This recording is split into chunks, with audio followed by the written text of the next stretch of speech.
Bonsoir à toutes et à tous, ravi de vous retrouver pour cette édition de nouvelles. Voici les titres qui dominent l'actualité. Ce 10 décembre marque le 76e anniversaire de la Journée internationale des droits de l'homme. À cette occasion, le CPT a réaffirmé son engagement en faveur de la justice et de l'équité pour tous les Haïtiens. Le coordonnateur du Conseil présidentiel de transition condamne fermement le massacre perpétré le week-end écoulé à Cité-Soleil par le chef du gang Mikano. Il promet justice aux familles des victimes, appelant à des mesures concrètes pour mettre fin à l'impunité. Les ambassades des États-Unis, du Canada et de la France condamnent le meurtre de près de 200 vieillards orchestré par le caïd Mikano au Waf Jérémie à Cité-Soleil. Ils exigent l'ouverture d'une enquête. 5 personnes ont été tuées et 8 autres ont été blessées lundi à Montrouge lors d'une attaque menée par des bandits armés contre un minibus. Et puis, plus d'une dizaine de membres du gang Griffe de Savie ont été lynchés par la population en ce début de semaine. Leurs corps sans vie ont été retrouvés flottant dans le fleuve de l'Artibonite. Restez branchés, la suite c'est après la pause. Si vous nous rejoignez, bienvenue dans le développement du journal. Comme annoncé en titre, le 76e anniversaire de la Journée internationale des droits de l'homme a été célébré cette année autour du thème « Nos droits, notre avenir maintenant » par le Haut Commissariat des Nations Unies. À cette occasion, le Conseil présidentiel de transition a réaffirmé son engagement en faveur de la justice et de l'équité pour tous les fils et filles de la nation. Le ministère à la condition féminine et aux droits des femmes, en collaboration avec les Nations Unies, a clôturé ce mardi les 16 jours d'activisme contre la violence à l'égard des femmes et des filles. La cérémonie s'est déroulée autour du thème « Goumer contre violence sous forme actifie, ramasser force noagie dans la commune de Pétionville » en présence de diverses personnalités. Lors de son intervention, PDK Saint-Jean, ministre à la condition féminine, a déploré le fait que de nombreuses victimes de violences n'aient toujours pas obtenu de justice. Elle a réaffirmé l'engagement du gouvernement à œuvrer pour le respect des droits des femmes qu'elle considère comme une condition essentielle au développement durable et au progrès de la nation.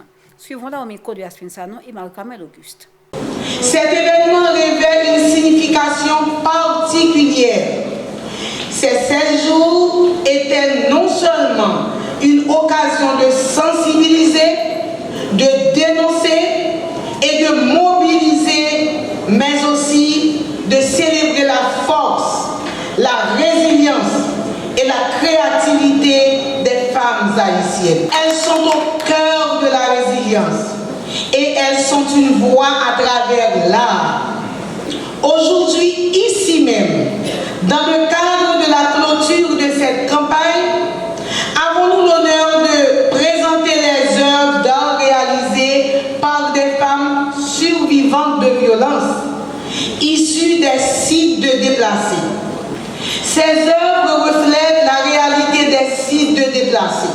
Et je répète encore, Maudeline, ça me fait pour subir tous les jours des actes de violence. Je veux adresser un message clair aux survivants ici présents et à toutes les femmes d'Haïti. Vous êtes vus, vous êtes entendus et vous êtes reconnus. À travers vos œuvres, en clôturant ces 16 jours d'activisme, je veux réaffirmer ma détermination à contribuer à la construction d'une Haïti où aucune femme n'aura à vivre dans la peur, où chaque fille pourra rêver. Plus loin, Mme Saint-Jean a présenté le bilan des 16 jours d'activisme. Elle a indiqué que des campagnes de sensibilisation, de dénonciation et de mobilisation relatives à ce sujet ont été organisées. Selon la ministre, ces activités ont permis de saluer le courage, la résilience et l'esprit créatif des femmes haïtiennes, tout en les encourageant à s'impliquer davantage dans les affaires politiques du pays. Suivons-la toujours au micro de Yasmine Sanon et Marie-Camille Auguste. Ces 16 jours inscrits dans le calendrier mondial depuis 1991 ne sont pas seulement une période de réflexion, mais aussi un appel à l'action, un cri d'alarme face à l'urgence de protéger et de garantir la dignité de nos sœurs, de nos mères et de nos filles.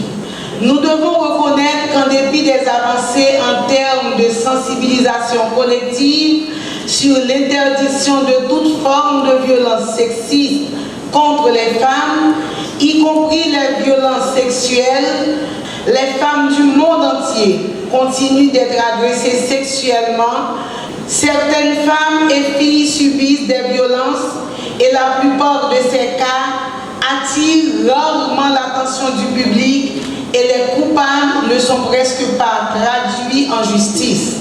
En Haïti, les violences basées sur le genre représentent un problème majeur et persistant affectant de nombreuses femmes et filles à travers le pays. Le gouvernement auquel j'appartiens le sait. Investir dans les droits des femmes, c'est investir dans la paix, dans le développement durable, dans la prospérité de la nation. Le ministère à la condition féminine et aux droits des femmes œuvre pour l'autonomisation économique des femmes, leur accès à l'éducation et leur participation pleine et entière à la vie politique. De son côté, la représentante spéciale du secrétaire général des Nations Unies en Haïti, Maria-Isabelle Salvador, a condamné la recrudescence de la violence à l'égard des femmes et des filles. La chef du BINU a réaffirmé l'engagement des Nations Unies dans le renforcement des cadres juridiques afin de garantir justice et protection aux survivants. Suivons-la au micro de Marie-Carmel Auguste. En Haïti, les défis restent immenses. La montée des violences, les déplacements forcés et les crises économiques exacerbent les vulnérabilités des femmes et des filles, les exposant à des formes de violences complexes et omniprésentes dans leur vie. Ces violences ne sont pas des simples statistiques. Elles traduisent des souffrances humaines, des droits bafoués et des vies marquées par l'injustice. Cependant, cette campagne a aussi mis en lumière le courage des femmes et des filles en Haïti, qui, à travers l'art, le théâtre et d'autres formes d'expression, ont affirmé leur volonté de changement du pays. Les Nations Unies en Haïti restent pleinement engagées avec vous. Nous travaillons aux côtés des autorités, de la société civile et des communautés pour renforcer les cadres juridiques, garantir l'accès à la justice et offrir un soutien essentiel aux survivantes. Les femmes doivent être pleinement intégrées dans les processus décisionnels et politiques. En tant qu'actrices de la gouvernance et leaders communautaires, elles jouent un rôle clé dans la transformation d'Haïti. Nous les encourageons à participer activement aux échéances politiques à venir pour s'assurer que leurs besoins et leurs voix façonnent l'avenir du pays. Des bandits armés ont criblé de balles un minibus assurant le trajet Port-au-Prince et Saint-Marc. Lors de cette attaque, 5 personnes ont été tuées et 8 autres ont été blessées. Cette tragédie est survenue lundi à Montreux. Selon le syndicat des chauffeurs du bar Thibonite, le conducteur du véhicule André Saint-Louis n'a pas survécu. Le Conseil présidentiel de transition a condamné avec véhémence le massacre perpétré par le chef de gang Mécano qui a coûté la vie à plus de 184 vieillards du 6 au 7 décembre dernier. Le président du CPT, Leslie Voltaire, a promis de tout mettre en œuvre pour que justice soit rendue dans cette affaire. Les ambassades américaines, françaises et canadiennes ont également dénoncé ce carnage. Par ailleurs, l'assistant du secrétaire d'État américain, Brian Nichols, et le secrétaire général des Nations Unies, Antonio Guterres, ont fermement condamné l'assassinat de ces personnes âgées. Brian Nichols a exigé l'ouverture immédiate d'une enquête et a déploré ces crimes qui, selon lui, continuent d'aggraver la situation déjà difficile de la population haïtienne. De son côté, le président de la structure Courage Patriote pour protéger Douamoun, Etelra Estanville, a annoncé le lancement d'un concours de plaidoirie binational entre la République d'Haïti et la République dominicaine, axé sur les droits de l'homme. C'est un concours qui a Arc-en-Ciel Média. Et le concours, ça, c'est un concours qui est financé par l'Agence française de développement, qui est AFD, et dans le cadre d'un projet les Caraïbes. C'est un projet plaidoyer qui est déployé dans la République dominicaine avec Haïti. Objectif concours en lui-même, qui c'est concours Arc-en-Ciel Média / meilleur journaliste Douamoun, visé pour encourager compréhension et engagement qui en faveur de Douamoun à travers quelques présentations, textes qui capable soit narratif ou reportage. Texte qui bien argumenté sur quelques sujets qui sont importants et qui prend en compte la population publique. Concours ça a pour objectif permettre participants montrer compétence sur la question de droit monde, connaissance sur sous question de droit monde, et capacité de gagner pour proposer des solutions qui concrètes à des défis contemporains médiatiques qui gagnent à non discrimination population cible. Critères sélection concours ça, texte a bien pour évaluer ce critère ça. C'est qui ça critère lié? Pertinence et originalité, habilité pour approcher sujet de droit monde de façon innovateur et important. Qualité argument, il faut que argument logique et faut que cohérent avec remarque. Autre nouvelle, l'Organisation de développement et de lutte contre la pauvreté a organisé une journée de formation portée sur les maladies de tuberculose et de malaria. Jean-Noël, responsable de communication de l'ODELPA, a affirmé que cette initiative visait à aider certains cadres de la société à avoir des connaissances liées à ces maladies afin de renforcer les efforts de prévention et de sensibilisation au sein de la population haïtienne. En fait, l'activité jeudi est inscrite dans le cadre programme CLM qui c'est Community Lead Monitoring, en français qui c'est surveillance dirigée par la communauté. Côté dans le menu, nous gagnons une séance de formation et de sensibilisation au profit de journalistes qui sont dans différentes pressions, parler, écrire, télévisées et en ligne, pour nous capables de former et sensibiliser sur tuberculose et puis malaria. Donc, dans la séance de formation, nous avons gagné un directeur technique au DELPA, qui c'est M. Luini Fontal, également et secrétaire général réseau haïtien journaliste la santé, qui était présenté à journaliste qui situation actuelle de maladie et puis parler de maladie, cause, traitement et puis comment ils sont capables de protéger tête contre de maladies Donc dans programme ça, c'est pas seulement travailleurs la presse qui a bien pour bénéficier, nous gagnons leaders communautaires, mais nous pensons que travailleurs de la presse c'est le premier monde, nous capable dire c'est un maillon qui est vraiment important dans la chaîne qui a permettre message ça arriver joindre population, une façon pour capable éviter multiplication caillou parce que autant de fois que population lui-même est bien informée de comment pour capable prévenir maladie ça et si toutefois vous avez gagné qui ça pour faire pour pas arriver dans forme grave là, donc je pense que c'est vraiment de toute utilité pour être capable là ensemble avec nous jeudi. Les organisations au regard des jeunes ont réalisé dimanche une journée de sensibilisation à l'intention de 200 femmes issues de différents sites d'hébergement déplacés dans la zone métropolitaine de Port-au-Prince dans le cadre des 16 jours d'activisme contre la violence à l'égard des femmes et des filles. Jean-Julien Jimmy, représentant de la direction de la protection civile pour le département de l'Ouest, a plaidé en faveur de la protection des personnes logées dans les camps de réfugiés, insistant sur la nécessité de lutter contre toute forme de violence à l'égard des femmes et des filles. Suivons ces déclarations au micro d'Obed Charles et Joseph-Philippe François. Et même si avec un peu de fierté, et même la journée pour participer dans le mouvement femmes. Ces femmes, c'est pour tout mi-temps pays, pour tout mi-temps caille.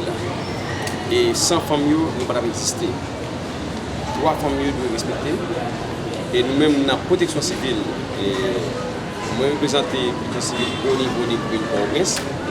Ma congestion, quand surtout pour les déplacés, pour faire sur les autres états de côté. Et pour nous vivre les situations familiales, comment nous ne doit pas respecter. Mais nous-mêmes, à travers l'organe de protection civile, quand on travaille, qui n'a pas de prix, et avant, pendant et après 2 jours là, nous avons une quantité de volontaires qui prennent formation sur question VBG, qui viennent travailler sur le site avec mesdames pour faire connaître le droit avec des droits. Et une bagaille, moi toujours dit, dans 4 formations, je vais partager. Et les gens nous formés, ils font moins de bêtises.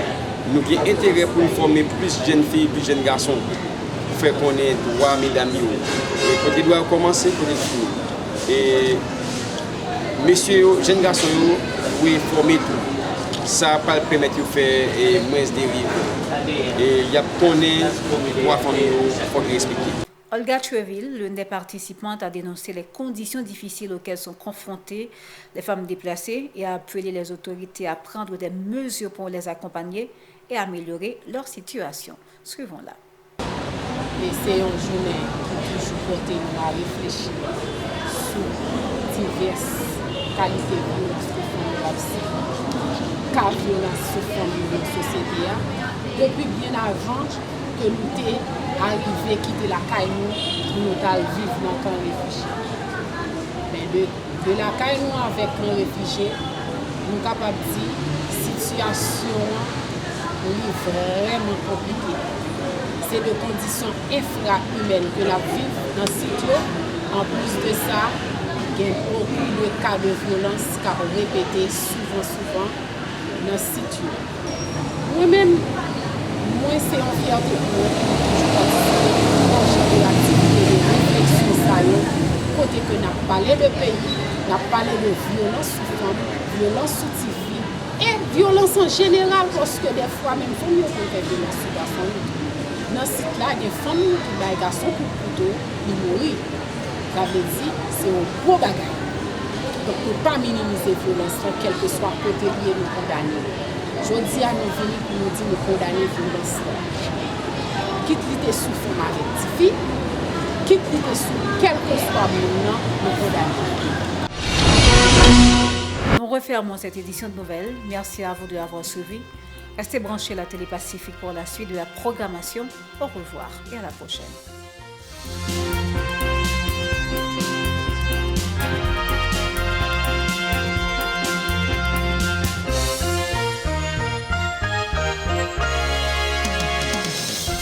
Si vous jugez que cette vidéo est intéressante, n'hésitez pas à liker et partager la vidéo. Et surtout, n'oubliez pas de vous abonner à cette chaîne et activer la cloche de notification pour ne pas louper aucune de nos vidéos.